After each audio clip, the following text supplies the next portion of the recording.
베드로는 이 사건이 있기 불과 얼마 전에 큰 잘못을 했습니다. 예수님을 절대 모른다고 부인을 했죠. 맹세까지 했습니다. 그것도 한 번, 두 번, 세 번이나 예수님을 모른다고 그렇게 부인을 했습니다. 그리고 예수님께서 십자가에서 돌아가시고 정말 제자들이 생각지도 못한 사건이 벌어졌죠. 예수님께서 부활을 하셨던 것입니다.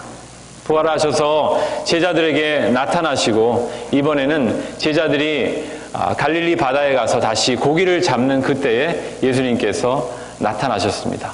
그리고 제자들과 함께 아침 식사를 하십니다. 이때까지는 괜찮았을 거예요. 베드로도요. 친구들과 같이 있었으니까. 이때까지는 괜찮았는데 예수님께서 베드로를 따로 부르십니다. 아니, 큰 잘못을 했는데 자기의 선생님께서, 그것도 부활하신 예수님께서 자기를 개인적으로 부르니까 베드로는 아마 크게 긴장했을 겁니다. 제가 고등학교 1학년 때요, 학교 소풍에 갔었을 때요, 저희 담임 선생님이 영어 선생님이셨습니다. 그 선생님께서 친구 선생님들과 함께 식사를 하시다가요, 갑자기 저를 부르시는 거예요. 그분이 경상도 분이셨는데요. 정성미, 일라 봐라! 그러시는 거예요. 그래서, 내가 무슨 큰 잘못을 했나? 오늘 그냥 소풍 와서 그냥 밥 먹고 그냥 놀고 있는데, 일라 봐라! 그러시는 거예요. 그래서 갔죠. 긴장했어요. 그랬는데, 이제 친구, 선생님들한테 그러시는 거예요. 일만은 멀리서 보면 귀여운데, 가까이서 보면 잘생기가 하나도 없다! 그러시는 거예요. 그래서 제가 이 선생님이 왜 저를 이렇게 창피를 주시지? 그러면서 굉장히 당황했던 기억이 있습니다. 그런데 나중에 보니까요, 그 선생님이 저를 굉장히 사랑해 주셨어요. 저도 그 선생님 성함을 지금도 기억하고 있고 그분 언젠가 한번 뵈고 싶은 그런 마음이 있습니다.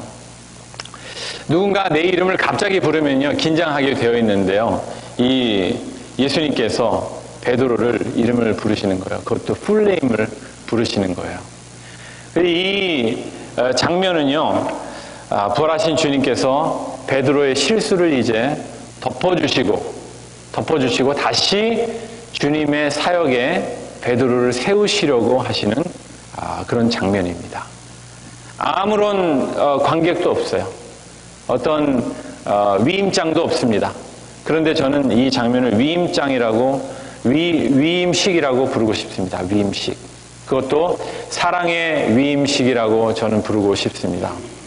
주님께서 베드로를 사랑의 위임식으로 초청을 하십니다. 주님께서 우리 각 사람에게 맡기신 일이 있습니다. 크고 작은 일이 있고 분량에 따라서 각자의 은사에 따라서 맡기신 일이 있습니다. 지난주 사역팀장 모임에서요, 달란트 비유에 대해서 잠깐 얘기를 했습니다. 우리는 1달란트, 2달란트, 우리 은사에 따라서 주님께서 자그마한 일들을 맡겨주셨습니다. 그러므로 주님께서는 우리 각자에게 무언가를 맡기실 작정이세요. 여러분과 위임식을 하기를 원하십니다. 그것이 사랑의 위임식입니다.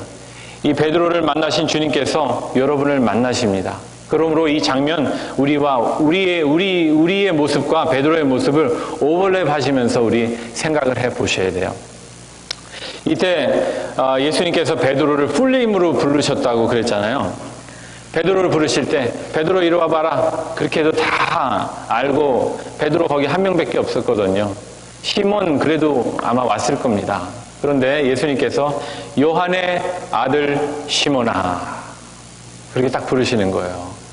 시몬은 원래 베드로의 원래 이름이죠. 그 다음에 그때 같은 이름들이 너무나 많았기 때문에 어떤 사람을 콕 집어 부를 때는 어디에서 온 아무개 아들 누구누구 그렇게 부르면은 딱 그 사람을 부르는 거예요. 근데 요한의 아들 시몬아, 예수님께서 이렇게 부르실 때는 뭔가 중요한 말씀을 하시려고 그러시는 거예요. 예전에도 베드로는 그런 경험이 있었어요. 예수님께서 너는 나를 누구라 하느냐 베드로에게 물어보실 때, 제자들에게 물어보실 때 베드로가 유명한 고백을 했지 않습니까? 그때도 예수님께서 베드로 요한의 아들 시몬아 하시면서 교회를 세우겠다. 너를 반석이라고 하겠다. 너를 베드로라고 하겠다. 그런 큰 약속을 하시면서 요한의 아들 시몬아 하고 부르신 적이 있어요. 예수님께서 여러분들을 부르실 때 아무개의 아들 아무개야, 정민철의 아들 정성민 이리 와봐라. 그래서 예수님께서 우리 한 사람 한 사람을 부르시는 거예요. 그것도 한 번도 아니고 두 번도 아니고 세 번 예수님께서 여러분을 부르십니다. 사랑의 위임식으로 여러분들을 초청하십니다. 그러면서 예수님께서 세 번을 물어보시죠. 세 번을 물어보실 때 베드로는 이 세 번의 대답을 했어야 됐습니다. 아마 제 생각에는 굉장히 어려웠을 것 같아요. 이 대답할 때 마음이 굉장히 무거웠을 것 같아요. 여럿이 있을 때는 몰랐는데 예수님께서 이렇게 어려운 질문을, 무거운 질문을 나에게 던지실 때 나는 어떻게 대답을 해야 되나. 예수님을 부인했을 때 예수님을 먼 발치에서 봤어요.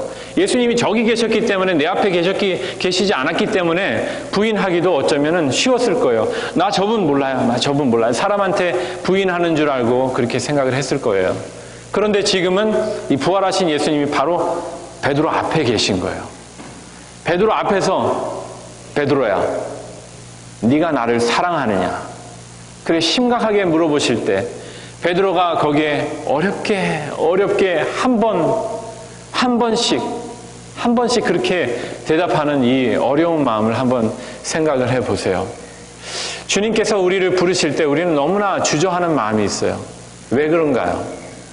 우리가 주님 앞에 부족한 것을 알기 때문에, 우리가 저지른 잘못을 알기 때문에, 우리의 죄책감 때문에, 우리가 연약하기 때문에 저희들은 쉽게 나가지를 못해요. 그런데 주님께서는 우리를 부르셔서 물어보시는 거예요. 아무개야, 네가 나를 사랑하느냐? 저들보다 더 사랑하느냐? 네가 나를 진심으로 사랑하느냐? 그렇게 물어보실 때 세 번 물어보신 것은 예수님께서 이 베드로의 마음이 돌이키기를 기다리시면서 충분히 기회를 주신 거라고 저는 생각을 해요. 그러면서 예수님께서 물어보시는데요. 지난주에 우리 사랑에 대해서 말씀드릴 때요, 헬라어 단어 중에 사랑을 지칭하는 단어가 몇 개 있었다고 그랬죠? 예수님께서 베드로에게 베드로야, 네가 나를 아가빠오 하느냐 물어보셨어요. 그러니까 베드로가 주님, 내가 주님을 필레오 하는 줄 주님께서 아십니다. 주님께서 두 번째 물어보실 때도 베드로야, 네가 나를 아가파오 하느냐 물어보실 때 베드로는 또 한 번 주님, 제가 주님을 필레오 하는 것을 주님께서 아십니다. 이 두 번의 이 고백이 어떤 걸 의미할까요? 가만히 생각해 보면은요, 우리가 아가파오와 필레오의 의미를 굳이 구분하지 않아도 괜찮습니다. 주님께서 이렇게 물으실 때 베드로가 자신 있게 대답하지 못한 그 모습뿐이에요. 주님께서 베드로야, 네가 나를 진실로 나를 사랑하느냐? 그러면 베드로가 주님, 제가 주님을 연모합니다. 베드로야, 네가 나를 진실로 사랑하느냐? 주님, 제가 주님을 좋아합니다. 주님. 그렇게 고백하는 거예요. 그런데 주님께서는 그것을 탓하지 않으세요. 탓하지 않으시고 세 번째 질문하실 때는 베드로야, 네가 나를 필레오 하느냐?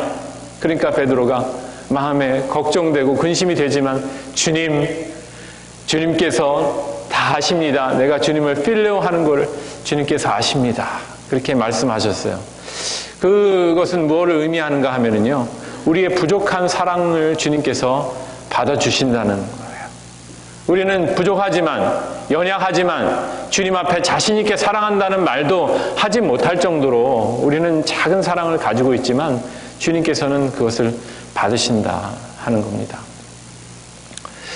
어떤 잡지를 보았는데요, 잡지의 표지 헤드라인에요, 내 자신을 보라, 그런 헤드라인이 있었어요. 그리고 그 앞에 표지에는요, 엉터리로 된 은박지 거울이 있었어요. 그러면서 이제 자연히 그걸 보게 되더라고요. 제목이 그러니까 네 자신을 보라. 이 은박지에다 얼굴을 비췄더니요, 제 동그란 얼굴이 막 찌그러져 보이는 거예요. 예? 잘생긴 얼굴은 간데 없고 막 이상한 얼굴이 거기에 있는 거예요. 그 잡지가 의도하는 것은 네 자신이 이런 사람이라는 거예요. 우리는 주님 앞에요, 늘 부족한 사람이에요. 우리는 우리의 의로 주님 앞에 나갈 수가 없는 사람이에요. 오직 믿음으로 주님께서 우리를 의롭다 하셨을 뿐이지 우리는 부족한 것은 어쩔 수 없는 거예요. 내가 얼마나 완벽해서 주님을 사랑하겠습니까? 내가 얼마나 좋은 사람이어서 주님을 사랑한다는 고백을 하겠어요. 우리가 모자라니까 주님을 사랑하고 우리가 모자라니까 주님께서 우리를 사랑해 주셨잖아요. 우리 주님 앞에 이 모자란 고백이라도 여러분 하시기를 바랍니다. 아직도 마음속에 예수님, 내가 예수님 사랑합니다 하는 그런 마음의 고백 못 하시는 분, 믿음이 없으시면은 믿음을 가지셔야 되겠지만 만일 주님을 구세주로 영접한 분이시면은요, 조심스럽게 고백해 보시는 거예요. 주님, 예수님, 저 부끄럽지만 저 정말 연약하고 저 못된 사람이지만 주님, 내가 주님을 좋아합니다. 주님 그래도 내가 주님을 늘 생각하고 연모하고 있습니다. 그러면 주님께서 받으시는 거예요. 이 주님을 사랑하는 이 시작은 돌이키는 작업이 필요해요. 내 잘못된 과거에서, 내 죄책감에서, 나를 못난 사람이라고 내가 스스로 평가하는 그런 마음에서 우리가 벗어나는 게 필요해요. 돌이키는 게 필요합니다. 그럴 때 주님께서 우리의 사랑을 받으시고 주님과 계속해서 이 사랑의 관계를 맺어주시는 거예요. 이럴 때 베드로가 이렇게 대답했죠. 그럴 때 이제 주님께서 3번을 비슷한 대답을 하셨는데요. 뭐 다른 말씀을 하시질 않으셨어요. 네가 나를 사랑한다 그랬는데 며칠 전에 왜 그랬니? 그런 말씀도 하지 않으셨고요. 네가 나를 사랑한다면은 내가 너한테 할 말이 있다. 조목조목 그렇게 따지시지도 않으시고요. 그냥 대뜸 말씀하신 게 내 양을 먹이라. 내 양을 치라. 내 양을 돌보라. 내 양을 사랑하라. 내 양을 섬기라. 그렇게 예수님께서 말씀하신 겁니다. 우리가 만일 주님을 사랑한다 그러면요, 주님을 그 사랑하는 그런 마음으로 주님의 양들을 사랑해야 된다는 거예요. 우리 주님을 섬기고자 하는 그런 마음으로 주님의 양들을 섬기라는 주님의 명령이에요. 우리가 주님을 사랑하지 않으면은 주님의 양들을 섬길 수도 없지만은 우리가 주님을 정말 진심으로 사랑한다면은 우리는 당연히 우리는 주님의 양들을, 성도님들을 섬기고 싶은 그런 마음이 우리 안에 저절로 생기게 되어 있다는 거예요. 주님을 사랑한다 하면서도 주님의 양들을 섬기지 않겠다 하는 것은 그 사랑이 거짓이라는 거예요. 행함이 없는 믿음일 수 있다는 겁니다. 어떤 젊은 여인이에요. 남편을 전쟁터에 내보냈습니다. 이 남편이 그만 전쟁터에서 폭탄 사고로 다리 하나를 잃어버렸습니다. 이 남편은 자신감이 없어졌어요. 내가 이 몸으로 어떻게 내 아내에게 가나? 내가 어떻게 내 아내를 돌봐주고 사랑해 줄 수 있을까? 그러면서 정말 낙심했어요. 낙심해가지고 집에를 돌아가지를 않았어요. 그래가지고 어디론가 숨어버렸어요. 얼마간의 시간이 흐르고 나서 이 퇴역한 군인이 자기 아내를 보고 싶은 거예요. 그래서 한번 먼 발치라서도 한번 보리라. 그리고 자기 집에 이렇게 갔어요. 몰래 멀리서 내 아내를 쳐다보기 위해서 봤는데 내 아내가 뜻밖에도 자기처럼 다리를 잃은 사람을 휠체어에 앉혀놓고 밀고 다니는 거예요. 그러면서 이 남편은 내가 왜 그랬을까 하고 후회를 하는 그러한 얘기가 있습니다. 이 아내는요, 사랑하는 남편, 다리 잃은 남편을 섬기고자 하는 마음으로 그와 비슷한 처지의 사람을 섬기기로 작정한 거예요. 그 작정을 한 거예요. 우리는 우리 주님을 사랑하는 그런 마음으로 우리 주님을 닮은 사람들을 우리는 섬겨야 하는 거예요.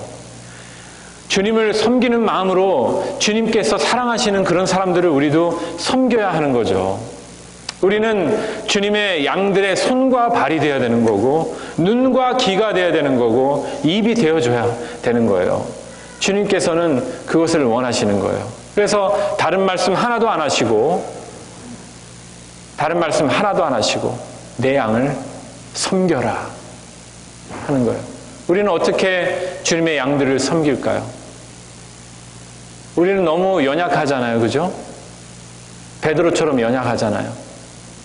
그러나 주님 앞에 사랑을 고백하고 우리도 주님 어떻게 해서든 주님의 나라를 섬기고 주님의 양들을 섬기는 그런 일들을 해야 돼요. 오늘 사역 박람회가 있습니다. 저희 교회 정말 연약합니다. 장년들은 다 거의 다 한 분씩 팀장입니다.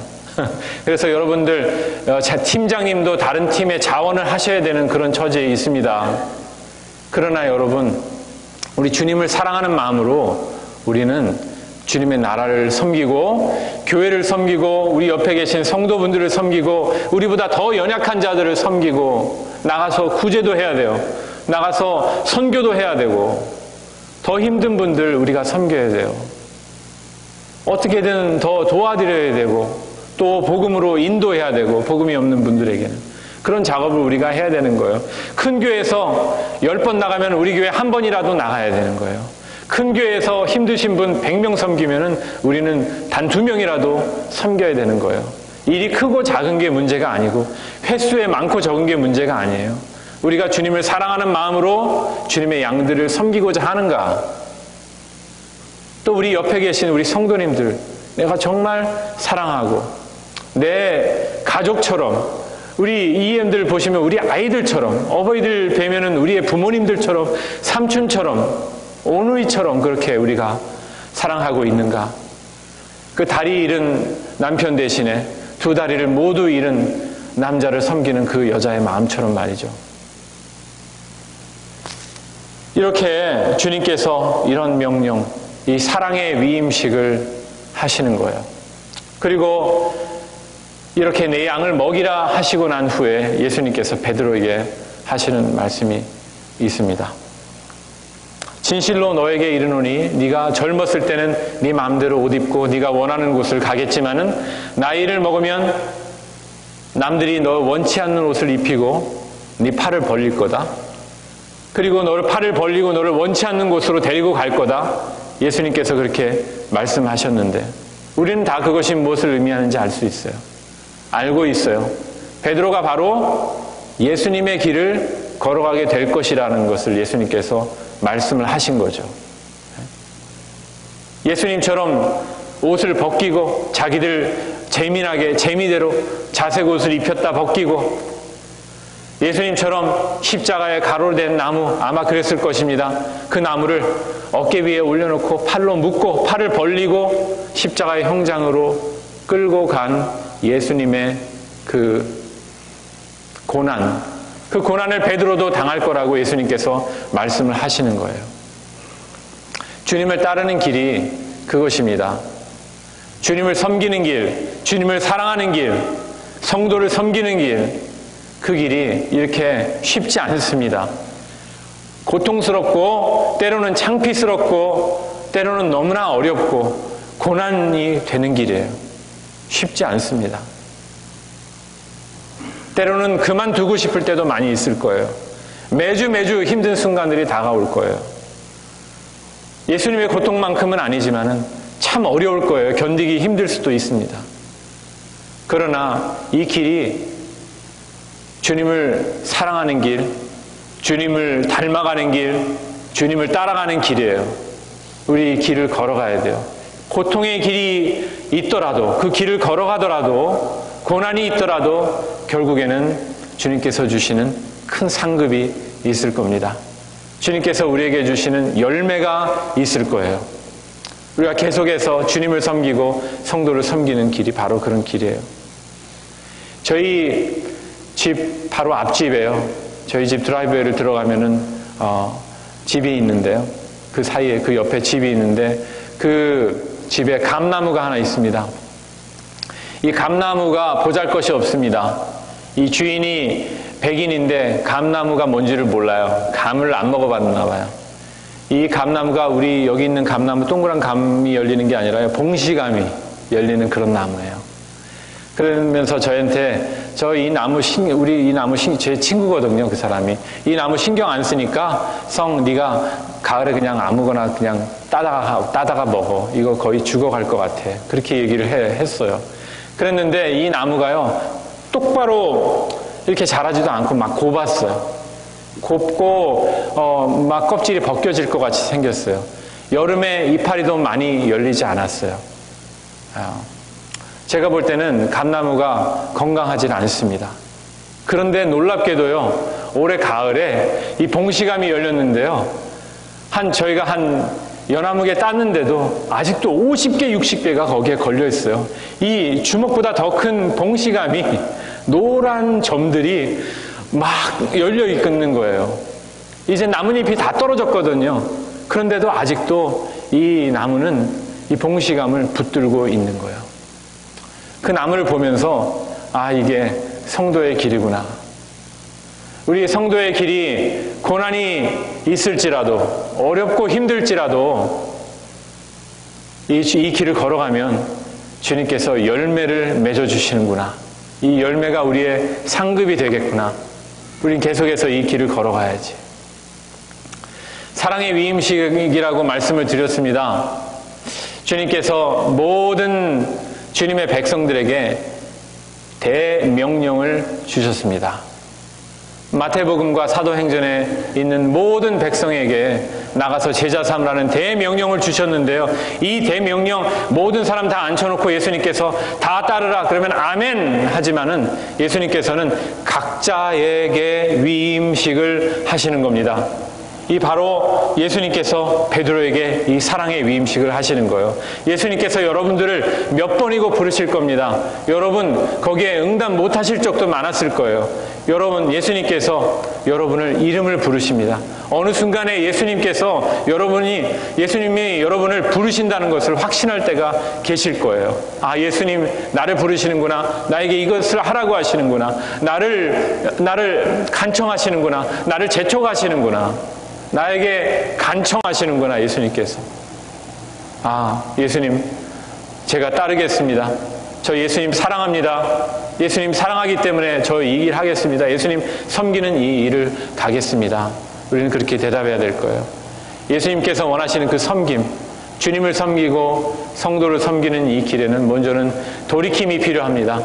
우리의 부족한 것 다 내려놓고 저는 어차피 이런 존재예요. 부족해서 하나님 섬기지 못한다고 말할 수 없는 거예요. 부족하면 부족한 대로 주님 앞에 나가야 되는 거예요. 돌이킴이 필요합니다. 그리고 진정한 사랑이 필요합니다. 예수님을 정말 우리가 사랑하는 그런 마음이 우리 안에 있다면은 우리는 이 일을 할 수가 있어요. 세 번째로는 결단이 필요합니다. 우리 앞에 어떤 어려움이 있다 할지라도 그만두고 싶은 그런 일들이 힘든 일이 있다 할지라도 나는 이겨내리라. 주님 따라가겠습니다. 주님께서 이제 말씀하셔요. 나를 따르라. 베드로에게 이르시되 나를 따르라. 3년 전에 나사렛 예수님께서 갈릴리 바다에서 제자들에게 말씀하셨어요. 나를 따르라. 육신의 예수님께서 그들에게 명령하실 때 그들은 예수님을 따랐어요. 처음에는 그게 뭔 의미하는지 모르고 따랐을 거예요. 3년 후에는 이제 부활하신 예수님께서 베드로에게 나타나셔서 나를 따르라. 부활의 주님을 따르라. 예수님께서 말씀하시는 거예요. 부활의 주님께서 여러분에게 말씀하시는 거예요. 나를 따르라 하실 때 부활의 주님을 따라가시는 여러분들이 되기를 간절히 축원합니다.